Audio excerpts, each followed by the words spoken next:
Welcome to Choose the Bear, a podcast for people living single and or child-free, or who are just curious about a life built on independence, intention, and joy.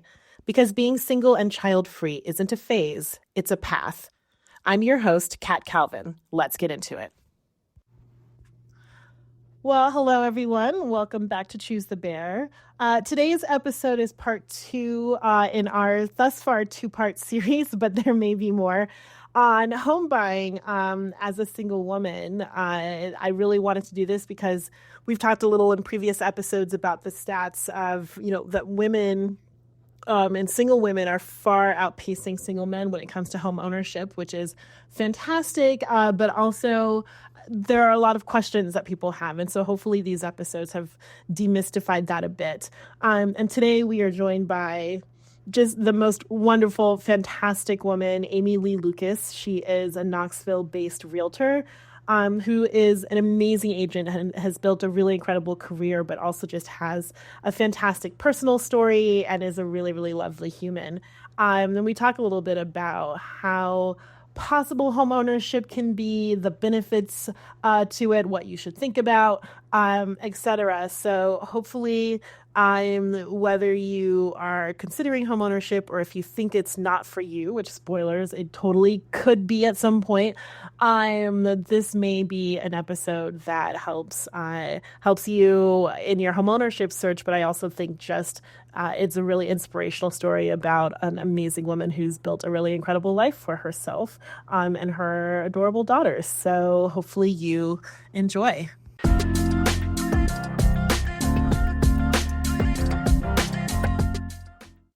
Well, everyone, our housing series continues.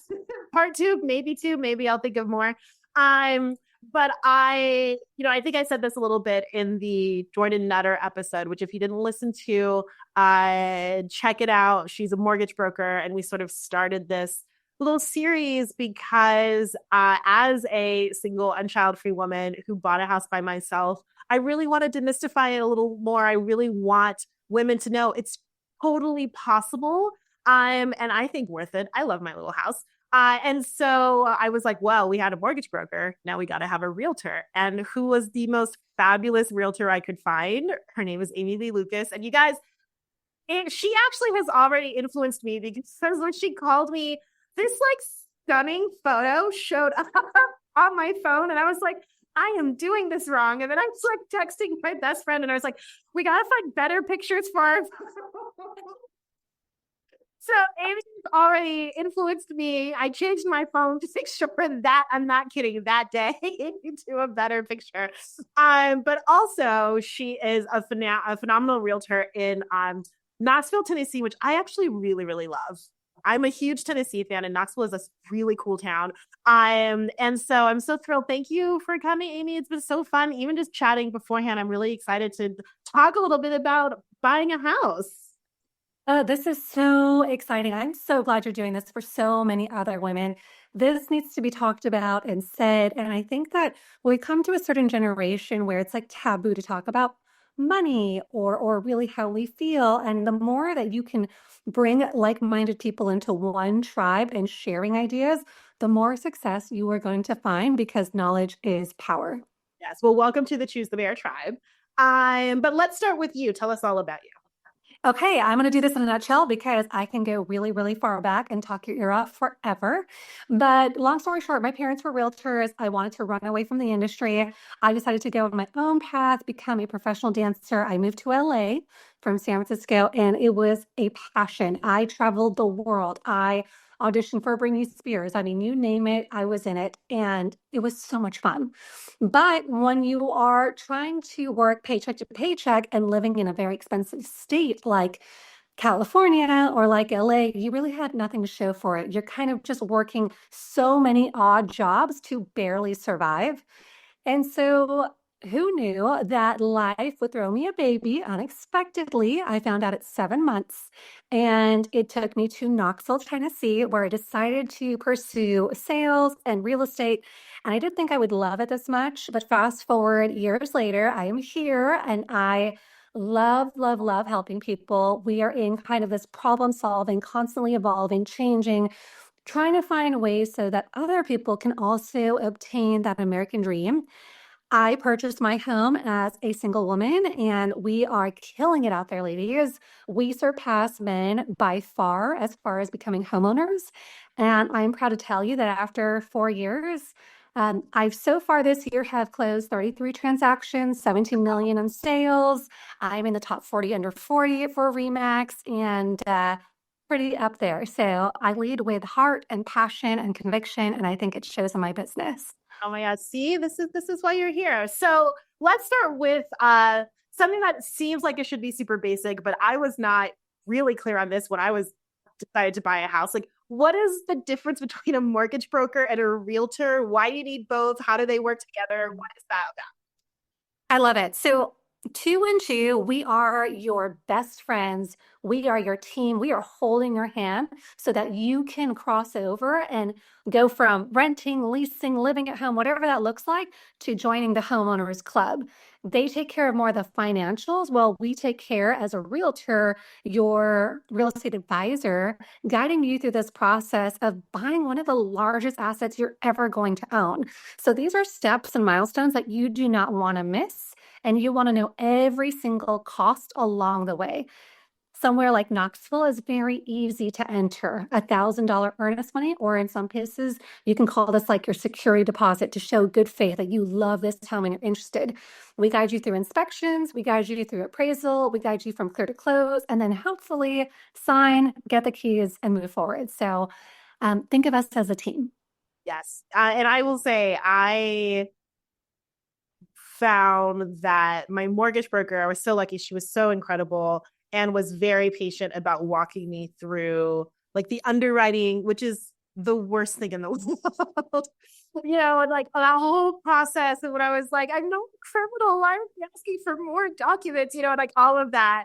Whereas my realtor was really so absolutely phenomenal and like not just like I think we have an idea of like, oh, your realtor just shows up and opens the door and like shows you around the house, but like knowing the community and answering questions. She hired 3 really amazing inspectors who came through and like were the inspectors she uses. So they were actually really good. And like just I would not have been able to feel as confident about buying a house without having someone that good who really was my best friend through the process and like answered questions. And family's great, but family are not professionals or experts.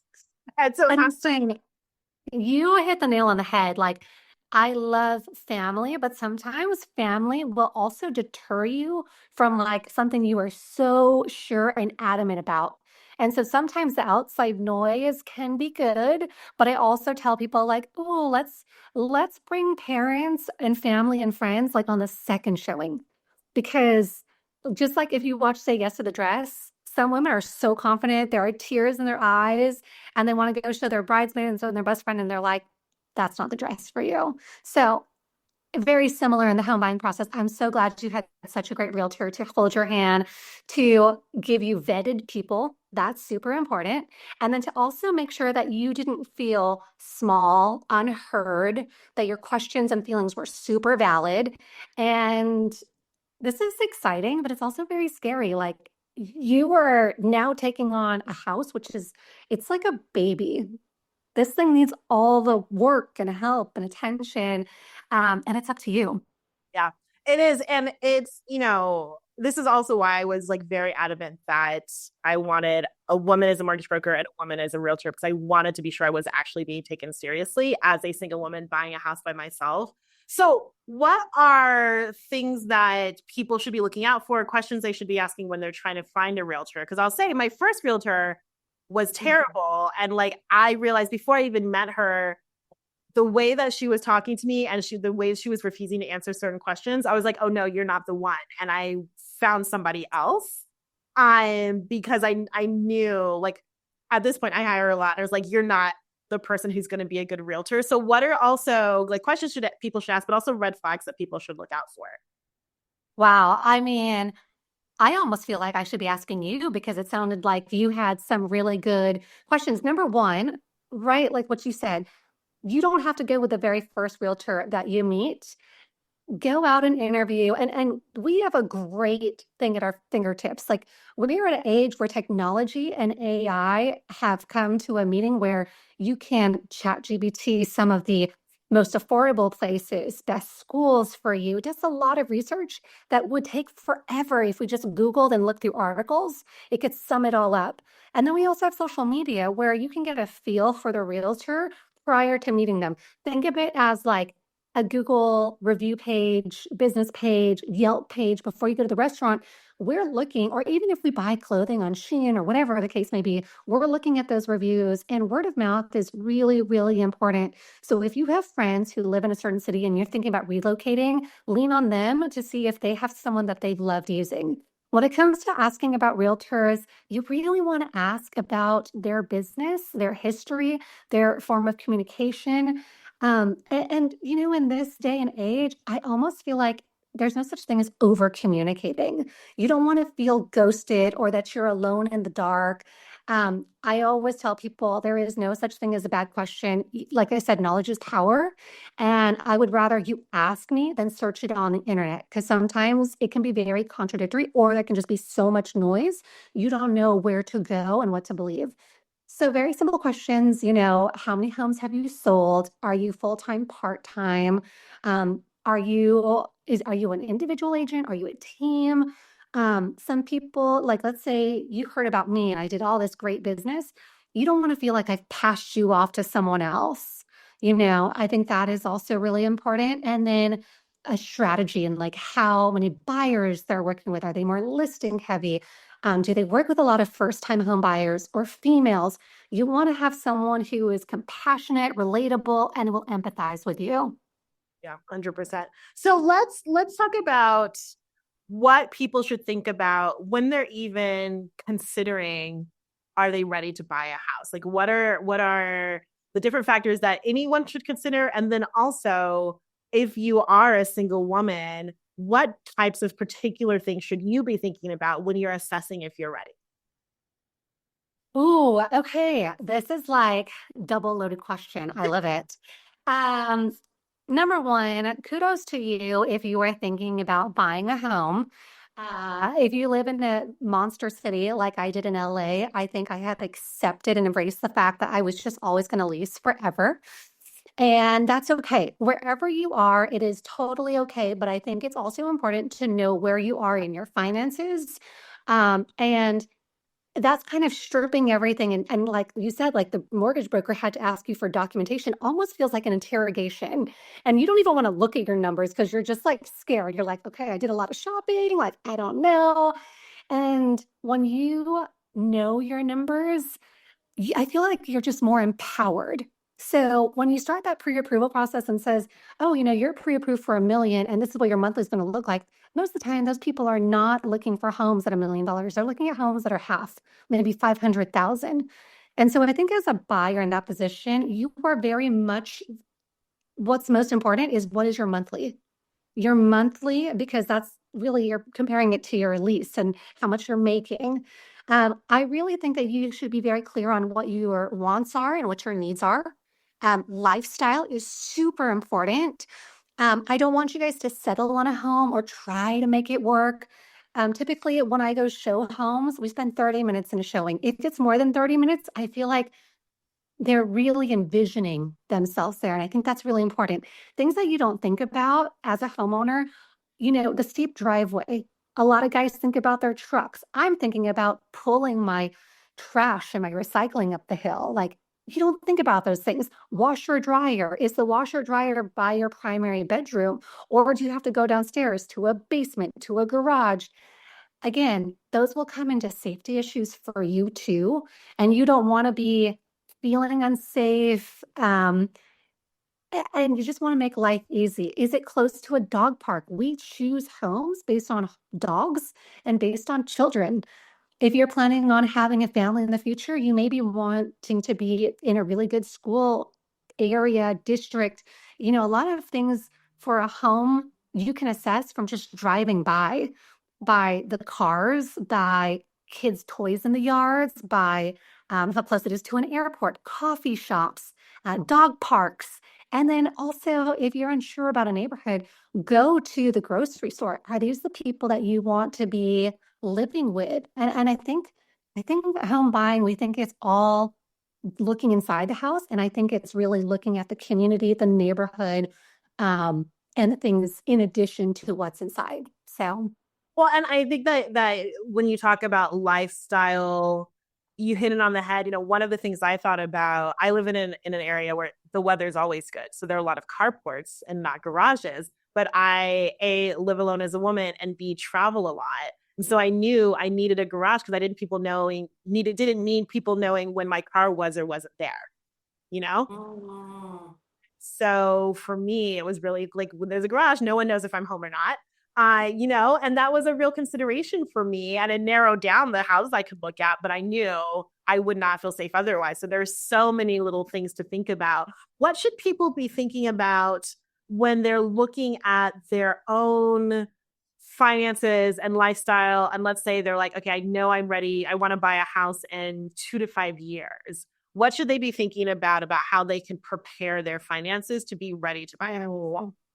oh, I love this question. Um, I think that we all have to agree, and I haven't heard your session with your mortgage broker, but we all know that it's going to take a sizable amount to put down for this home. And that's why real estate is so great, right? Because you can put down, let's say, 3% for a first time conventional, and the equity is going to go up, and what you sell it for, your money coming out is going to be huge. And that's me just, not using some real numbers here. But the moment you decide that you want to buy a home, it's important to look at the money that you're bringing in and the money that's going out. How much are you spending? Where can you cut back? What kind of sacrifices are you going to make?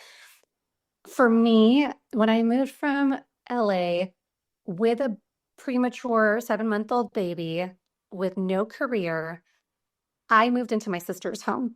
And I was like, it was scary because I had built my life for 13 years in LA and I left everything. I came with 3 suitcases and I moved into my sister's. And I was like, what am I doing? I ran away from home at 18. I don't remember what it's like to like lean on people. I've been so independent. And in those 2 years, I felt that we were getting tight on space. And it was also time for me to plant my roots somewhere. And so my sister had to watch my daughter. I had to learn to buy a car. Again, I had 7 cars that, throughout my lifetime. I was like, okay, I'm going to need a car to show homes. I'm going to need to find childcare for her. But luckily, because I lived with my sister, I didn't have to pay rent. So I could really start saving exponentially and aggressively. And as you do that, I think it's super important that now, because of my career, I can talk about having reserves, having an emergency fund, talking about what your primary residence should look like. I'm in a space that not just working with first-time home buyers, I'm working with move-up buyers. So in accumulative wealth, which is funny because I have a dream journal that talks about this. And this may be too far advanced for you guys, but this is like such a goal to keep in mind and to have. This is like, Dream journal. I need this. oh yes, girl, this is like my living vision board. And I have everything here from my mission, my purpose, my vision, things I want to be known for, how I want to be seen by my clients. But this like I put is a game changer. And ultimately, in the grand scheme of things, your primary luxury real estate should be 3 times what you make. You should have about 25,000 in liquid reserves, talking big picture. You're maxing out your 401k and you're also putting in money into the S&P 500 and stocks. Big girl goals, big girl plans, big adulting things. But when you buy your first home, it's super scary. When you start buying your second, third, fourth, it gets easier and easier. And then you have no idea what kind of opportunities will open for you. So if you're just starting out, just think that could you cut back on a few things? Could you start opening a high yield savings account? Could you, I don't know, find a way where you can set aside money that you don't look at? For me, I had to open a completely different bank account, different checking, so I wouldn't touch it. So whatever that looks like for you. All right. If for anyone looking for a high yield savings account, Marcus by Goldman Sachs is excellent. They don't sponsor me, but they're fantastic. I love Marcus. Really good high interest rates. And also, yeah, it's one of those things where it's a totally separate thing. I just have it funneled from my check, so I don't ever see it, and it goes straight there. One of the things that you talked about, sort of an emergency fund and all of these things, and when you're a single income person and you're buying a house, you have to think about the fact that everything is on you, right? If I need a new roof or something happens, I have to have a guy come and put gutters on my patio roof, right? I have to pay for that myself. And so when I was buying a house, I took all that into consideration and I bought a house, and because it's my first as well, that was way less than what I could afford. Because also, I am a single woman. I don't need a McMansion, right? I don't need a massive house. But also, I wanted to be sure that my mortgage was affordable enough that if anything happened, if I lost my job tomorrow, I mean, I run a nonprofit in this world, that is not a guarantee. Like if anything happened, right, can I pay my mortgage by doing like double shifts at Target, right? Like whatever.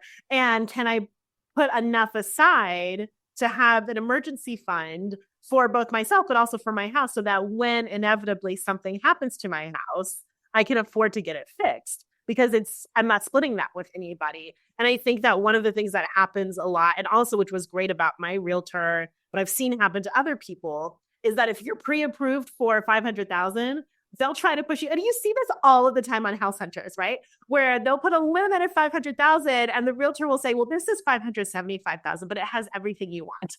It's like, now if I'm pre-approved for 500,000, I'm going for 200,000, right? So I want way less because I have to think about it, because I have no backup, right? It's just me. And if anything happens, if I lose my job, I don't have like a husband who can like cover things while I'm looking for another job. It's just me. And it's something that isn't talked about I read, I'm a big nerd. I bought like 5 books about buying a house. And none of them talked about doing it on one income. Ooh, so good. So good. Okay, so many thoughts come into my head when I hear you speak, because I think it's really important as a female to know, like, okay, how do I backtrack? We watch fairy tales and we read princess and all the things, and we know that that's not love, right? And we watch HGTV and we're like, oh, we could just do it ourselves. And you have to know, do you have the capacity? Because I'm like, oh, I'm going to get that furniture. I'm going to keep it in my garage. I'm going to sand it down. I'm going to paint it. And then I'm going to put it in market. No, that thing sat in my garage for like 2 years, never touched it. And so I think it's important, so full circle, to know, are you someone who needs something newer and low maintenance? Or do you see the vision and you love something mid-century modern, something older, and you know the year that it was built and the possible things that it may require to maintain that property, especially on one single household income? And mind you, like, I I've gone through a lot in my career where I now have an LLC, an S Corp, I have a CPA, I have a personal trainer, I have a nutritionist, I have all the things. But I'm also the head of household where I take care of myself, my daughter, and my mom. They don't pay anything.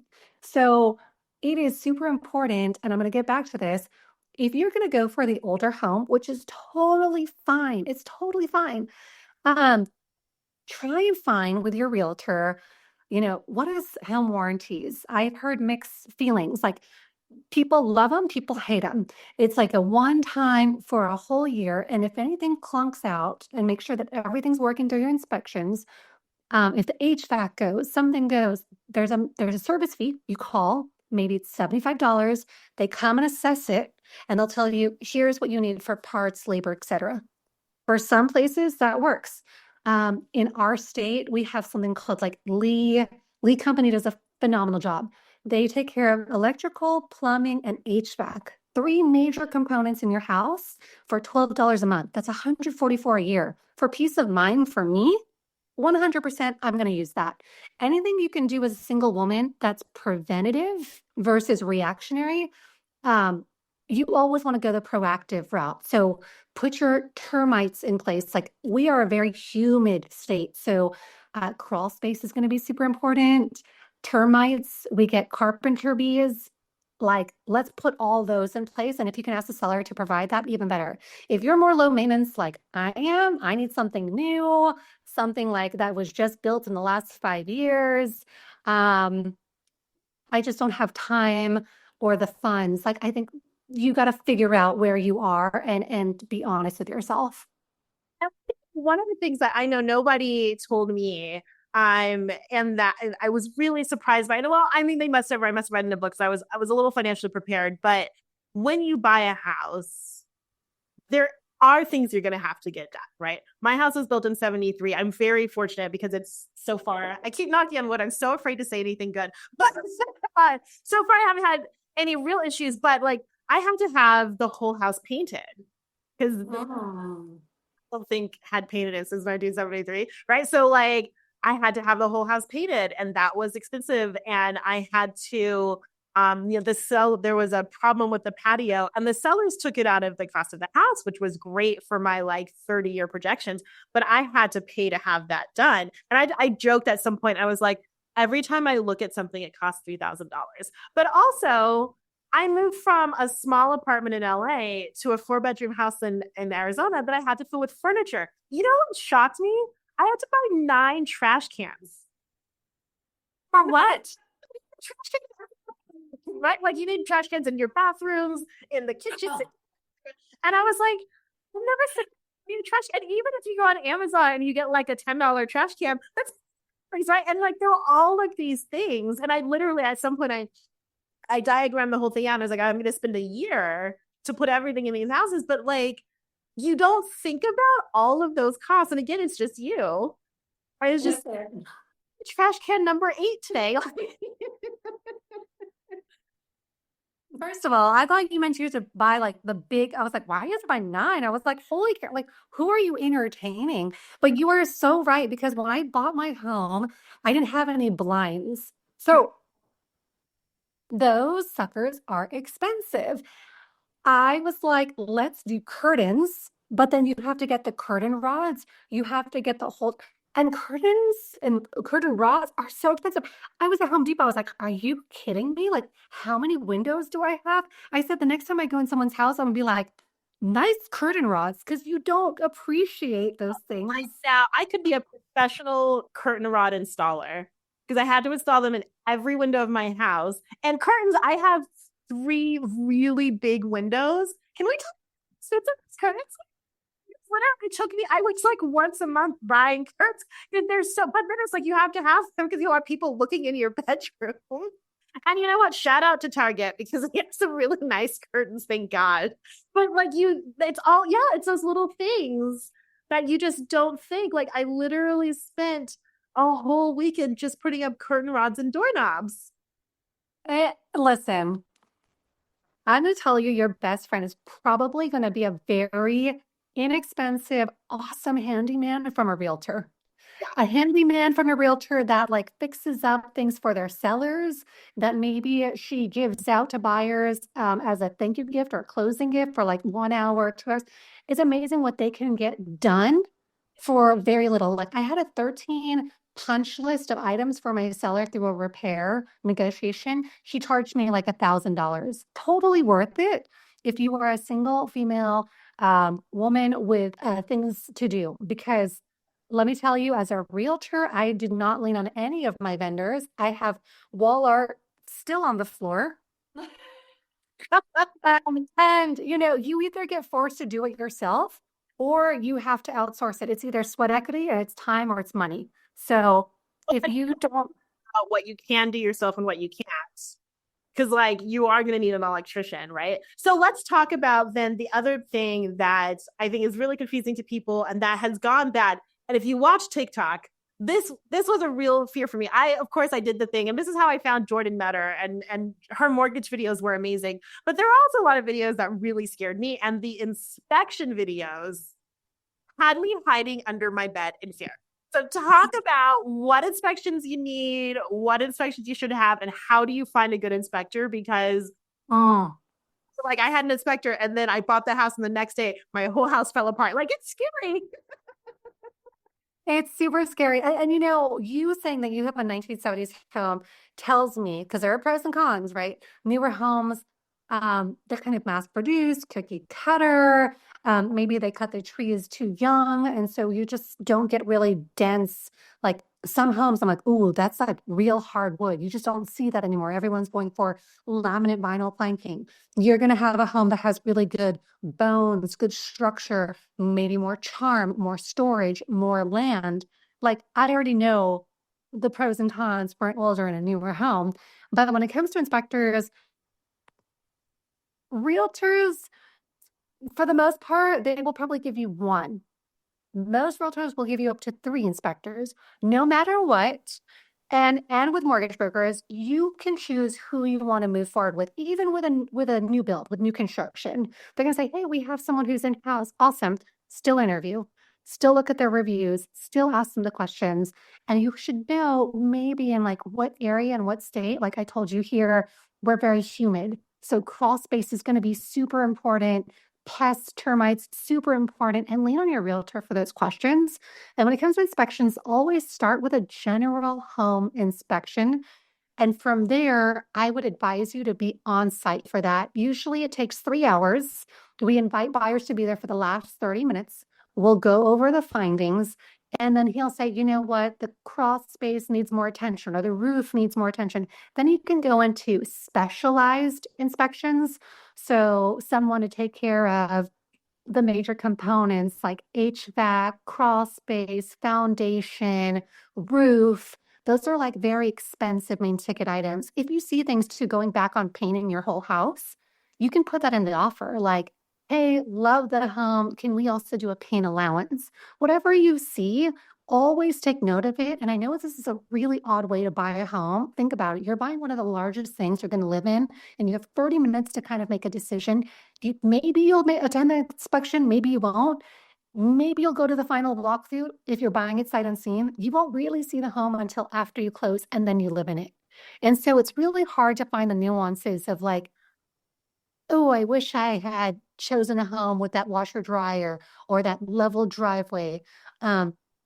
If you see something that concerns you, like maybe there's water damage or a leak, I'm almost telling you to put on some different eyeglasses as a home buyer. Go outside, check the land, and check that the slope is going away from the foundation, not towards, because then you're going to have water issues. If it's rained, go outside in the yard and see if there are any wet spots where rain is puddling. Like that's really important. If you are looking outside, look for any cracks. If you're in the basement, also look for any big major cracks. If you can fit a quarter in there, that's going to require some attention, you know, especially for a 1970s home.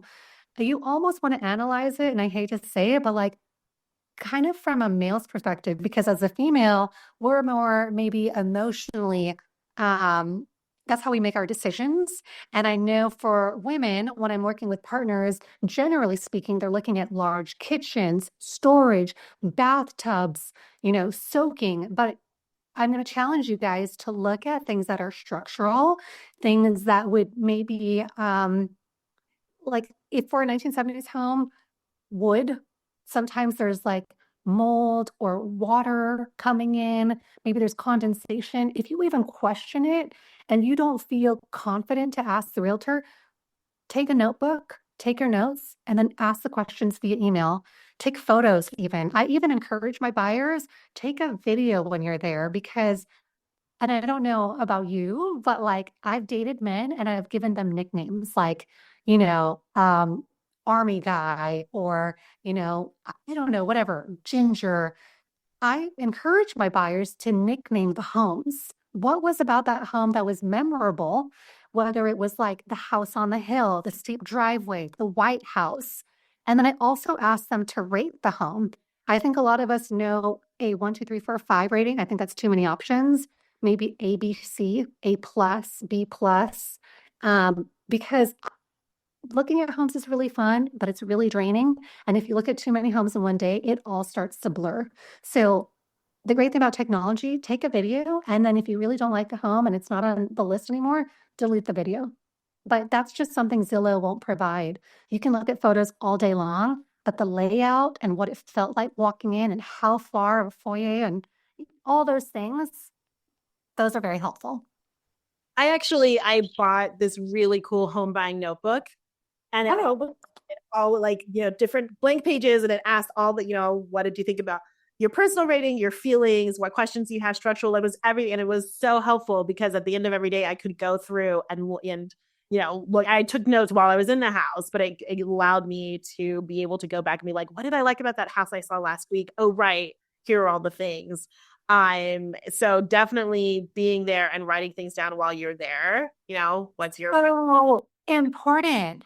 Look at so many houses. Thank you. Yeah. And it's so another place where realtors are important. So the house I bought, my realtor said, oh, I know the woman who's representing the seller. She's really, really good. And in the kitchen, there was a notebook. This is the only house that we saw this in. The realtor had put a notebook with all of the information about the house, a ton of pictures, before and after pictures from things they'd done, the certificates for like they had just had the roof done the year before, like the HVAC, everything. It was all right there in the kitchen. So I could look through and see absolutely all the information about the house. And it was so well organized that it didn't just like give me information, but it made me feel really confident because I was like, okay, they're also using a really honest and competent realtor. So I feel more that I can trust that there's not someone trying to hide something about this house. And that's the other thing about having a realtor who's been in the business and knows what they're doing, because she knew her. And really gave me a lot of respect because I've never sold a house. And so of seeing like, oh, this is how important realtors are on the seller side too, because she did such a good job of making sure that I didn't have any questions. And that really is a great segue that if you, just like yourself, are thinking about buying, have bought, as you start to live and breathe in your home, create a dictionary on your home, create a Bible, create a binder of like paid invoices, even the paint color you choose, put it somewhere, because one day you're going to be selling that home and you're going to make it so much easier for your realtor, your appraiser, for yourself, and for the next buyer. That's going to come in so handy. Those are one of the tips that I give. And when I list a home, I always ask for a few things: the improvements you've made, the features that make it so important, a letter about how this home and how this community has served you. It helps me generate social media videos as well as a great listing description to pull in that perfect buyer. And then everything else is like cherry on top, Who was your pest person? Who was your service person? All the things. Like if they have any questions, you're like, oh, no, like it's under warranty. So you're covering your butt. So that's what you should be doing now, girl. So I'm getting a dream journal because yours looks awesome. And I'm going to telling you to not, because I'm going to be sending you one. Yes, I am so excited. Yeah, that's such a good idea that I've never heard.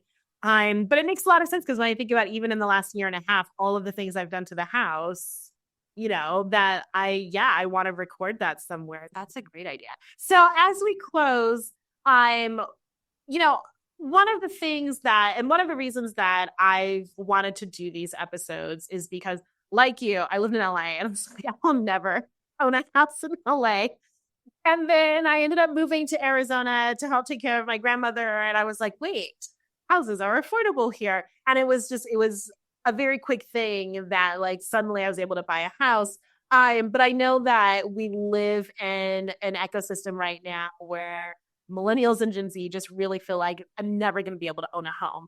And I think one of the things we've both discovered is you may not be able to do it in LA or San Francisco, unless you like marry one of the 3 billionaires who aren't evil. And that's basically just Taylor Swift 3 times. So, good luck.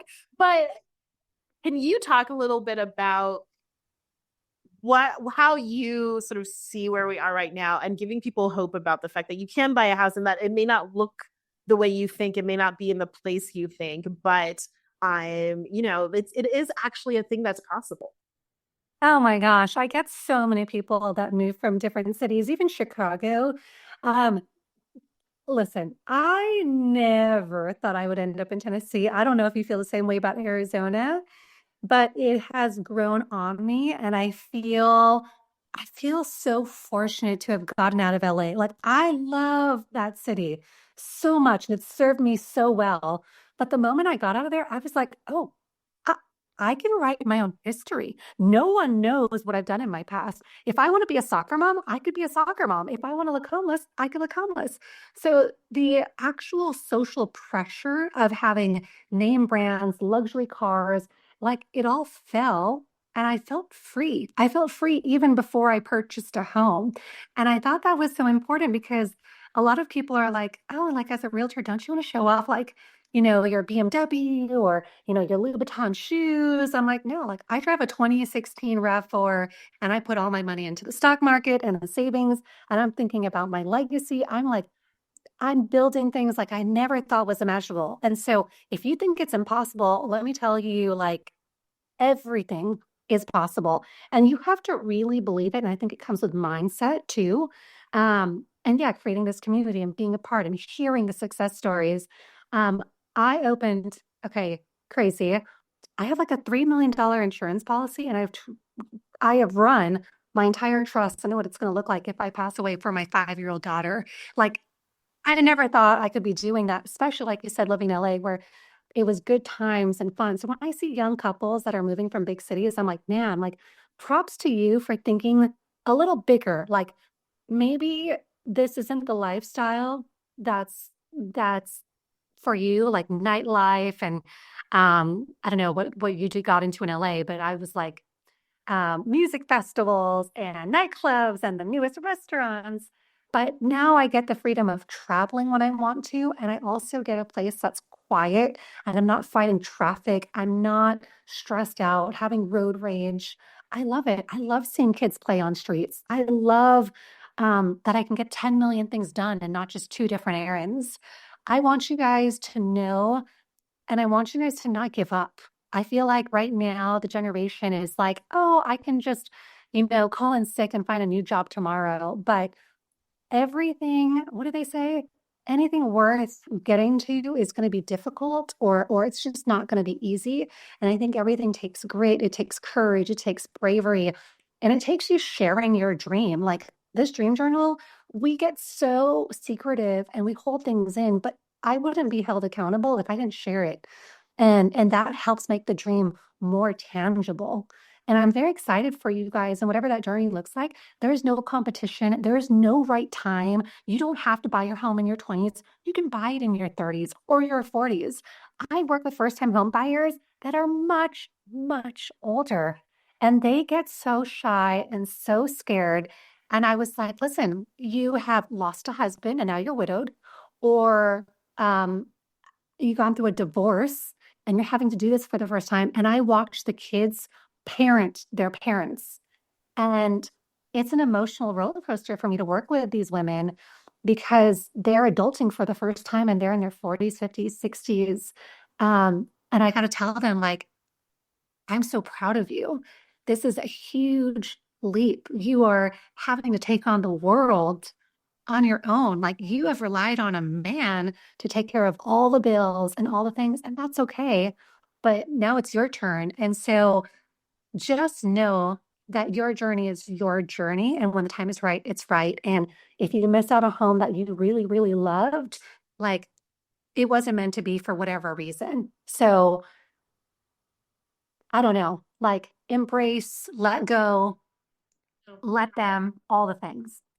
And it's not forever, right? Like I No.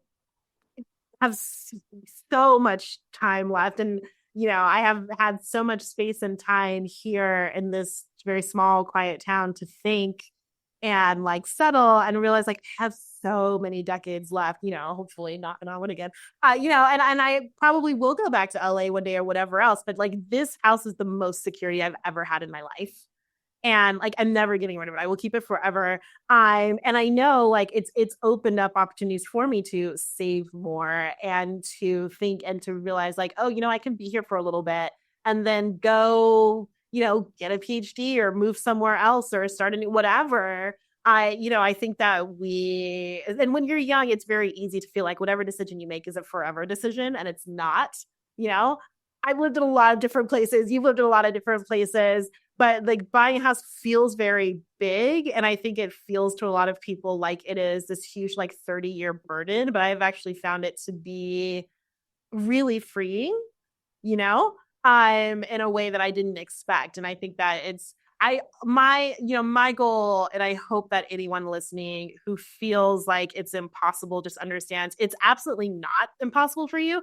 You may not buy a house this year, right? But it's not impossible and it's worth exploring. And I am super pro renting because it's so nice to call somebody else when something breaks.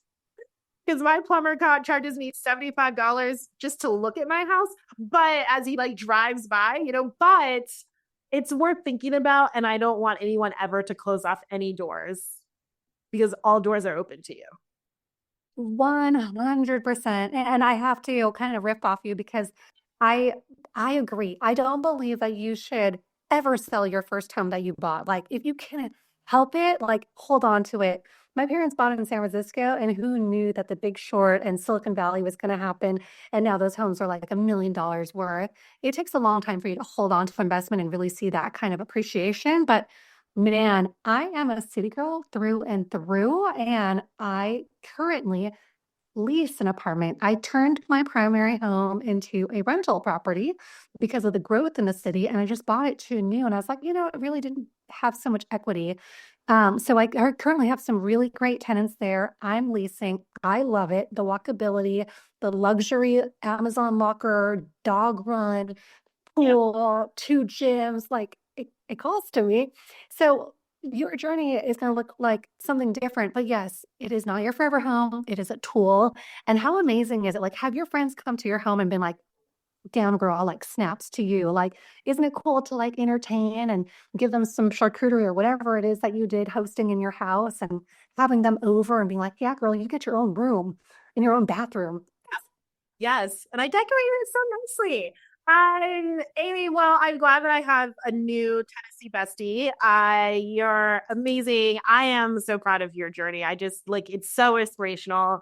And thank you for coming on. I hope anyone listening hears Aimee's story, hears all this great information, and realizes that really whatever life throws at you, you can tackle it. You can tackle it on your own, and you can be amazing. Yes, girl. I love that. Thanks for listening to Choose the Bear. The best way to support this podcast is to leave a review and share it with someone who might love it too.